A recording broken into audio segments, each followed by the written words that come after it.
free earning up, guys. So, meron na akong ipon na 518 gems. So, pwede na natin siya i-withdraw.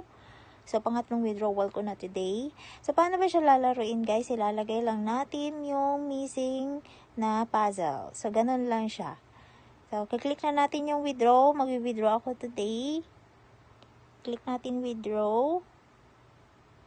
So, ayan na siya. So, kiklik lang natin yung 5 pesos na GCash. So, click natin withdraw.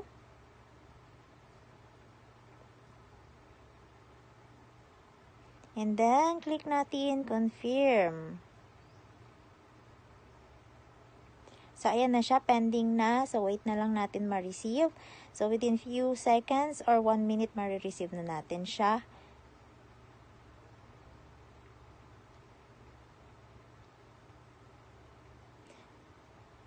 So, ayan na siya. Na-receive na natin, guys. 5 pesos GCash. So, download na rin kayo, guys. Lagay nyo yung aking referral code para sa free 30